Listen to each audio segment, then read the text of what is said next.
अस्सलाम वालेकुम, मैं हूं योगी मुंसिफ और आज का जो प्रोग्राम है हार्ट के हवाले से आज हमारे साथ मौजूद हैं डॉक्टर फ़वाद और ये अपना मज़ीद डिटेल से अपना इंट्रोडक्शन करवाएंगे। अस्सलाम वालेकुम डॉक्टर साहब। वालेकुम सलाम। कैसे हैं आप? अल्लाह का शुक्र जी। और डॉक्टर साहब अपना डिटेल से अपना इंट्रोडक्शन करवाएं। मैं डिटेल को भी मुख्तसर ही करता हूँ। मेरा नाम डॉक्टर फ़वाद फ़ारूक है। मैं एसोसिएट प्रोफेसर हूँ national institute of cardiovascular disease Karachi में। उसके अलावा इंटरवेंशनल कार्डियोलॉजिस्ट हूँ।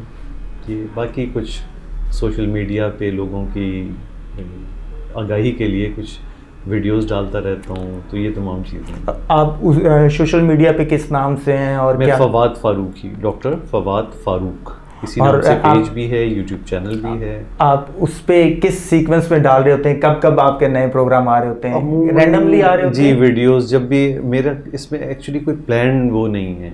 जब भी जहन में कोई बात आई या कुछ अपना मरीज़ को देखते हुए एहसास हुआ कि ये बात लोगों तक पहुंचनी चाहिए, तो बस एक गैजेट है, मोबाइल आपके पास है, कुछ माइक का सिस्टम है, वो लिया और उसी वक्त बना दी।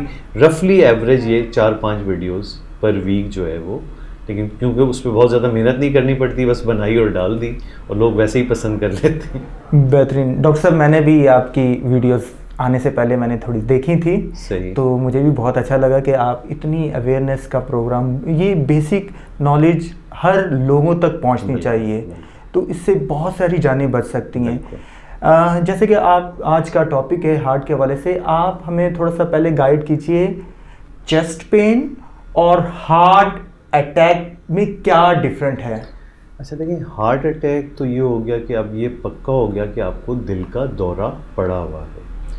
चेस्ट पेन उसकी अलामत है। अच्छा, अब उसमें ये समझना ज़रूरी है कि हर चेस्ट पेन हार्ट अटैक नहीं होता जी। सिमिलरली कभी कभी हार्ट अटैक बग़ैर चेस्ट पेन के भी हो सकता है। तो ये एक, और हार्ट अटैक क्या चीज़ है? हार्ट अटैक एक्चुअली इस नौइयत का मर्ज़ है कि एकदम से आपकी दिल की कोई नाली, कुदरत ने दिल की बड़ी बड़ी 3 नालियाँ दी हुई हैं, फिर उससे मज़ीद ब्रांचेस निकलती हैं जो दिल को खून फराहम कर रही हैं। अब क्या हो कि किसी भी एक नाली में खुदा न खास्ता एकदम से इस नौइयत की तंगी आ जाए कि वो 100% बंद हो जाए, तो क्या होगा कि वो नाली जिस हिस्से को आपके दिल को खून सप्लाई कर रही थी वो एकदम से मुर्दा होना शुरू हो जाएगा। और वो किस तरह, मरीज़ को किस तरह ज़ाहिर होगा? शदीद दर्द सीने में शुरू हो जाएगा। ये उसकी क्लासिकल प्रेजेंटेशन है। लेकिन अब ये देख लें कि दर्द आपको मस्कुलर पेन से भी हो सकता है, सीने में दर्द आपको इंडाइजेशन यानी तेज़ाबियत या इस वजह से भी हो सकता है, कभी कभार न्यूरोलॉजिकल चीज़ें भी होती हैं। वो जो हार्ट अटैक वाला दर्द है वो उसकी हमें पहचानना पड़ता है कि इस दर्द में अगर ये वाली बातें हैं तो वो हो सकता है दिल का दौरा हो। तो ये एक थोड़ा सा समझने की ज़रूरत है कि चेस्ट पेन और दिल का दौरा आपस में फ़र्क क्या है। बिल्कुल डॉक्टर साहब, इसके अलावा क्या दिल का दर्द एकदम से हो जाता है या इसके पीछे कोई? जी, मैं समझाता हूँ इसमें। जैसे अभी मैंने जिक्र किया ना, दिल का दौरा एकदम से नाली बंद हो गई। यही नाली अगर स्लोली बंद हो रही हो तो क्या होता है कि जब भी ये 70-80% को क्रॉस करती है तो आपको दर्द इस नौइयत का होगा कि आप चल फिर रहे होंगे तो दर्द होगा, फिज़िकल एक्टिविटी कर रहे होंगे, सीढ़ी चढ़ रहे होंगे, गुस्से में आ जाएंगे तो दर्द होगा, आप रेस्टिंग में आ जाएंगे तो दर्द ख़त्म हो जाएगा। ये वो अटैक से पहले का मरहला है, सिम्टम्स कि नाली में तंगी अभी 100% नहीं हुई, 70-80% की है। जब भी आपके दिल को ज़्यादा खून की ज़रूरत होती है तो दर्द होने लगता है, क्योंकि वो आपकी नाली की तंगी वो खून पहुंचने नहीं देती है जो ज़रूरत है। और जैसे ही आपने रेस्ट किया, आपकी रिक्वायरमेंट कम हो गई, तो वो चेस्ट पेन आपका रिलीफ हो गया। तो इसको हम अंजाइना कहते हैं, ये जो मैंने बयान किया। और एकदम से नाली बंद होकर शदीद दर्द शुरू हो जाना, ये अटैक है। अच्छा, नाली का बंद होना कैसे बंद होती है? उसमें ये और बेस है, हम अटैक से शुरू और पीछे जाते जा रहे हैं। अब नाली में तंगियां जो आने की वजह बनती हैं वो रिस्क फैक्टर्स हैं। अब वो रिस्क फैक्टर्स क्या हैं? Sugar, blood pressure, cholesterol, smoking, obesity, physical inactivity, ये तमाम चीज़ें आपकी नाली में स्लोली और इसमें एक एलिमेंट होता है, वो होता है जेनेटिक, यानी फैमिली हिस्ट्री। कुछ लोगों में ये कुछ ना भी हो, लेकिन अगर उनकी फैमिली हिस्ट्री स्ट्रांग है तो ये चांस है कि हो सकता है उनकी नालियों में तंगी बन जाए। लेकिन रफली जो देखा गया है लोगों में, जिन लोगों में भी दिल की नालियों में तंगी देखी गई है, उनमें लामहला इन 5-6 रिस्क फैक्टर्स जो मैंने गिनवाए ये ज़रूर होते हैं। तो अब क्या है, क्योंकि ज़ाहिर सी बात है, अभी जैसे मैंने जिक्र किया, नाली जब तक तंगी 70% से कम हो, 60% से कम हो, वो कोई अलामत नहीं देती। अच्छा, कभी ऐसा भी तो होता है कि कोई सिम्टम्स नहीं हो अचानक ही, इसमें क्या?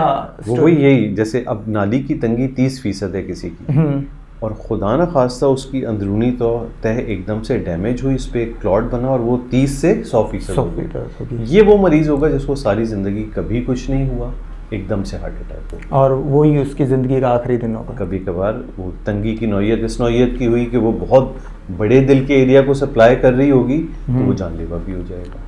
और ऐसा अक्सर होता है कि आप सुनते होंगे कि भाई रात को सोए सुबह उठे नहीं, बैकग्राउंड में कुछ भी नहीं था, इसी तरह कभी कुछ नहीं, ठीक ठाक बिल्कुल, एकदम से अटैक आया और अटैक के 15-20 मिनट में जानलेवा हो गया। एक जानने वाले थे, उन्होंने एक चीज़ बताई, उनके जो मदर थी वो कहते हैं कि नाम वालदा का लाइफस्टाइल, कहते हैं ना कि लाइफस्टाइल आपका ठीक नहीं हो तो फिर आप कैसे हो सकते हैं। वो कहते हैं कि मेरी मदर बाहर का खाना नहीं खाती थी, जी, और मेरी कुछ भी नहीं वॉक। ये अभी मेरे साथ परसों हुआ है, मेरे अपने मामू सगे, and he was fit, 60 years age थोड़ी वो थी, 62, लेकिन एक्सरसाइज करना रेगुलर, ना ब्लड प्रेशर, ना शुगर, ना कोलेस्ट्रॉल, कुछ नहीं।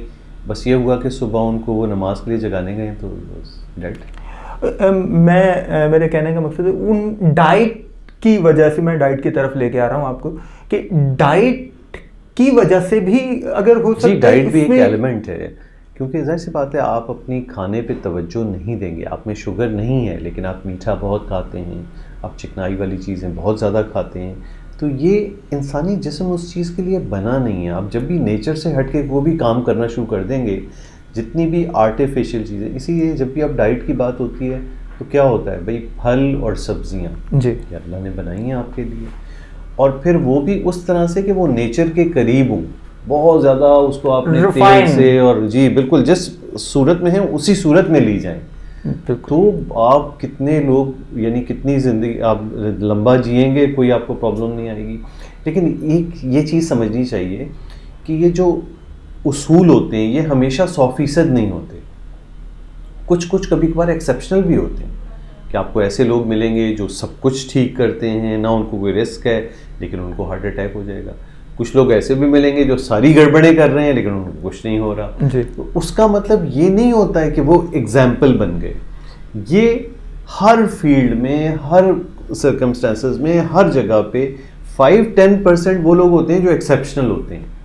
ये जो हम उसूल बता रहे हैं ये वो 70%, 80% लोगों पे अप्लाई होता है जो बाकी लोग हैं। बाकी ये दो एक्सेप्शनल एक्सट्रीम्स होती हैं, वो एग्जाम्पल नहीं बनाई जा सकती कि चूंकि उसको कुछ नहीं हुआ इसलिए मैं भी कुछ नहीं करूँगा। आप करके देखें ज़रा, आपको कुछ ना कुछ हो जाएगा। अच्छा, तो एक्सरसाइज का ताल्लुक आप हार्ट के हवाले से, अच्छा इस एक्सरसाइज से पहले मैं आप काफ के मसल्स का ताल्लुक मुझे बताइए कि हार्ट का कहते हैं ना, काफ के मसल्स के साथ क्या ताल्लुक बनता है? देखिए, काफ के मसल ये हैं कि ये जो खून हार्ट पूरे जिस्म में फेंक रहा है, भाई नेचर ने हार्ट को क्या रखा हुआ है कि हार्ट पूरा खून लेता है, ये खून फिर घूम घाम के फिर वापस हार्ट के पास आता है। जी, फेफड़ा बीच में आते हैं, यानी हार्ट के दो पार्ट्स हैं, हार्ट फेफड़ों को देता है, उस यहाँ से सफाई होती है, फिर लेफ्ट हार्ट के पास आता है, लेफ्ट हार्ट पूरी बॉडी को देता है, पूरी बॉडी से फिर खून वापस आता है हार्ट के पास, हार्ट फिर फेफड़ों को देता है, तो ये एक साइकिल चलता है।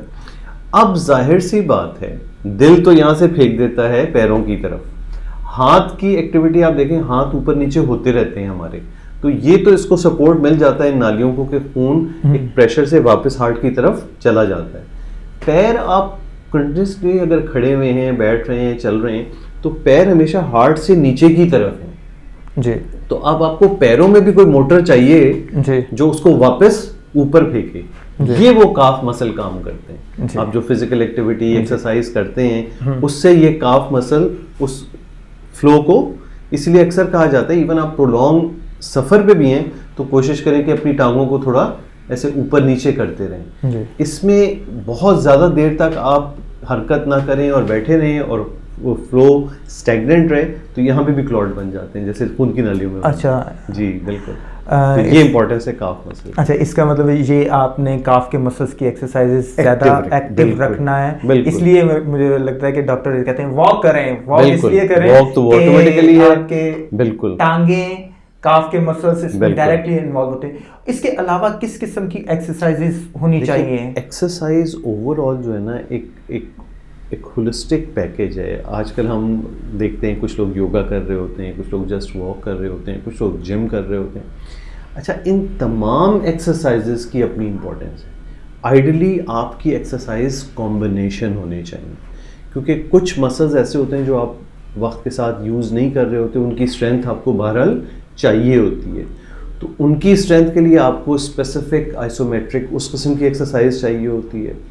कुछ एक्सरसाइजेस ऐसी होती हैं जिसमें आप किसी मसल की स्ट्रेंथ नहीं बना रहे, लेकिन आप अपनी बॉडी को चैलेंज कर रहे होते हैं कि एक ख़ास लेवल तक आपका हार्ट रेट बढ़े। वो रनिंग होती है, वो दूसरी स्क्वाट्स लगाना, ये वो सारी चीज़ें, तो ये भी है।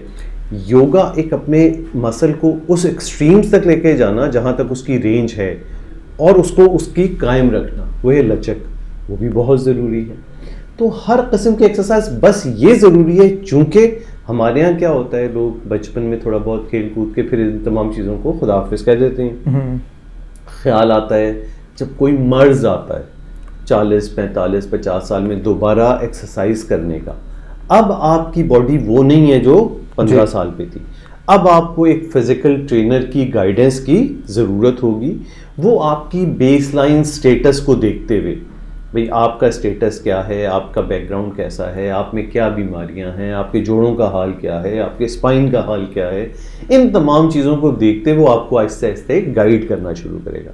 और यकीन मानिए इवन 50 साल में भी एक्सरसाइज शुरू करने वाला आदमी अपने एक जिसे कहते हैं ना एफर्ट से, एंथुजियाज्म से, रेगुलरिटी से वो अचीव कर सकता है। बस है कि उसका पैटर्न थोड़ा सा डिफरेंट होगा उस आदमी से जो बचपन से एक्सरसाइज करते हुए आ रहा है। तो ये इंडिविजुअल लेवल पे होता है।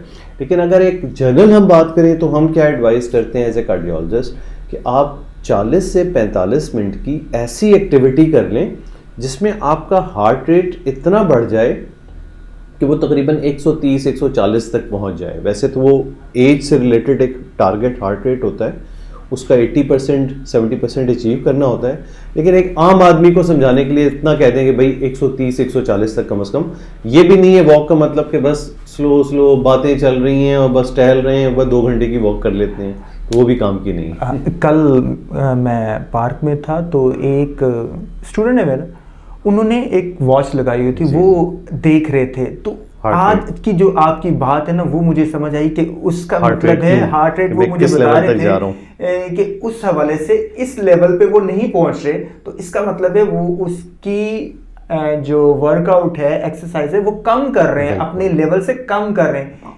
ये नॉलेज होनी चाहिए कि हमें किस लेवल तक करनी है, चैलेंज देना है और उस रेंज तक जाना है, और आप जा पाते हैं। जी। एक्सरसाइज का मजा ही यही होता है कि आप अपने आप को थोड़ा सा चैलेंज दें।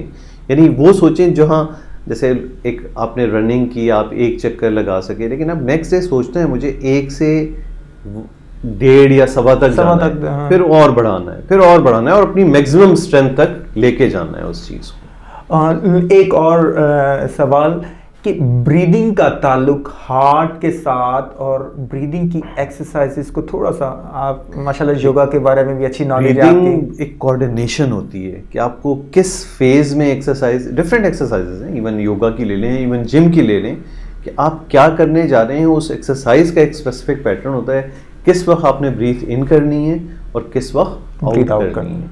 तो वो एक कोऑर्डिनेशन इसलिए है कि आप जब इन कर रहे होते हैं तो ये ऑक्सीजनेशन है, आप ऑक्सीजन ले रहे हैं। आप पार्शियल सांस लेंगे तो ऑक्सीजन आपने अपने फेफड़ों में पूरी तरह नहीं भरी। अच्छा, ये एक इनडायरेक्टली एक वे भी होता है आपकी फेफड़ों की एक्सरसाइज, क्योंकि फेफड़ों में आप उसकी मैक्सिमम स्ट्रेंथ तक इंस्पिरेशन नहीं लेंगे तो आपके बहुत सारे एरियाज ऐसे हैं जो यूज़ ना होने की वजह से आहिस्ते आहिस्ते डाई आउट हो जाते हैं।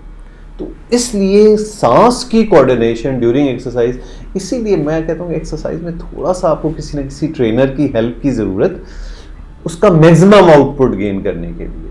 ये ज़रूर है कि आप रफ एक्सरसाइज करने उसका फ़ायदा है, नुकसान नहीं होगा, लेकिन आप एक्सरसाइज को उस पैटर्न पर करेंगे जो उसके लवाजमात हैं, तो आप उस कम वक्त में अपने लिए ज़्यादा से ज़्यादा बेनिफिट हासिल कर सकें। Thank you so much doctor साहब, आपका बहुत शुक्रिया। मेरा दिल कर रहा है कि नेक्स्ट टाइम भी किसी नेक्स्ट टॉपिक के साथ आपके साथ ज़रूर बैठें, क्योंकि मुझे पता है कि आपका टाइम बहुत कीमती टाइम है। तो इंशाल्लाह मैं आपके साथ नेक्स्ट टाइम ज़रूर आपके साथ डिस्कस करेंगे कोई और नए अच्छे से टॉपिक के साथ। Thank you so much.